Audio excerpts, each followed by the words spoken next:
পাপ কখনো বাপকে ছাড়ে না। ডন যদি অন্যায় না করে থাকে অবশ্যই সে খালাস পাবে। সালমান শাহ মরে যেও তার আত্মার মানে শান্তি পাবে। প্রকৃত যারা দোষী তাদের শাস্তি হোক, যারা দোষী না তাদের শাস্তি হওয়া দরকার। স্বপ্নের ঠিকানা বিনাকা সিনেমা হলে 1 থেকে 1.5 বছর ছবিটা চলেছে। কাউকে যদি ফাঁসাইতে চায় তাহলে কেস মামলাটা হালকা হয়ে যায় আমি মনে করি। বাট উনি যাকে টার্গেট করবে তার বিরুদ্ধে 100 মামলা উনি দেখ, কিন্তু জিনিসটা যেন সত্য হয়। ডনকে একটা কথা বলছি, আমি বলি, দেখেন, পাপ কখনো বাপকে ছাড়ে না, এটা কিন্তু চরম সত্য কথা। ডন যদি অন্যায় না করে থাকে অবশ্যই সে খালাস পাবে, আর যদি ডন অন্যায় করে থাকে তাহলে তার পাপের শাস্তি সে পাবে। ডনি যাওয়ার একটা খুব চমৎকার উনি, এবং উনি আমার মনে হয় না এইসবের ভিতরে জড়িত থাকতে পারে। আমার কাছে জানি না, এটা ওটা তাদের পার্সোনাল ব্যাপার, কে কখন কোন দিকে যায় কোন নেই আমি তো বলতে পারবো না। বাট আমার কাছে মনে হলো যে ডনি আপার সাথে আমি একদিন কথা বলেছি আমাদের এফডিসির ব্যাপার নিয়ে, জীবনে একবারই কথা বলছি, এবং উনি আমাকে একটা কথা বলছে, সে কথাটা আমি রিপিট করলাম না।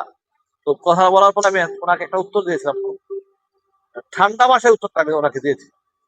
হ্যাঁ, তারপরে দেখলাম যে উনি আমাকে বেশ খুব ভালোভাবে চিনে আমাকে, ঠিক আছে। তা আমি ওনাকে হাসি বসে দিয়ে আমি মনে হয়েছে যে আমাদের খুব আগে দিয়েছি।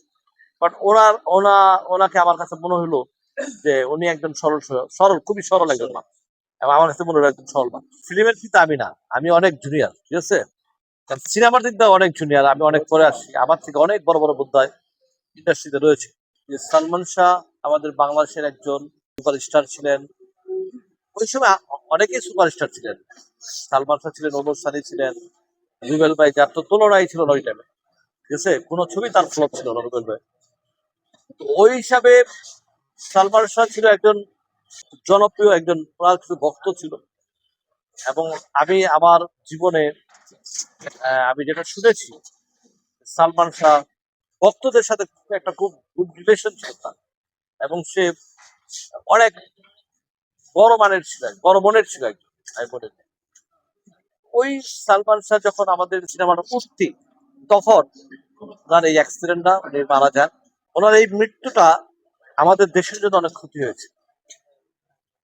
আমি মনে করি এর সাথে যারা যারা জড়িত আছে তাদের শাস্তি তো অবশ্যই আমি চাইবো, বাট পাশাপাশি আমি আরেকটা জিনিস চাইবো, যারা এইটাতে জড়িত না তাদেরকে যত ফাঁসানো না। সালমান শাহ মরে যেও তার আত্মার মানে শান্তি পাবে। একটা মিথ্যা জিনিসকে সারা জীবন সালমান শাহ ভুলবে, এটা আমি চাই না। আমি চাই মূল ঘটনা, মূল বিচার, এবং সে যেই হোক, দেশে বিদেশে যেই জায়গায় হোক, তার পরিবারের হোক, তার পরিবারের বাইরে হোক, যারাই হোক, অবশ্যই তাদের শাস্তি আমি চাই। আমিও কিন্তু সালমান শাহকে খুব লাইক করতাম। স্বপ্নের ঠিকানা এত সুপার, আমার জানা মতে স্বপ্নের ঠিকানা বিনাকা সিনেমা হলে 1 থেকে 1.5 বছর ছবিটা চলেছে। একটা হলে যদি একটা ছবি 1.5 বছর চলে, তাহলে আপনাকে বুঝতে হবে সে বাংলাদেশের অনেক বড় একটা সম্পদ ছিল। সেই সম্পদকে যারা নষ্ট করেছে তাদের বিচার অবশ্যই আমি চাই।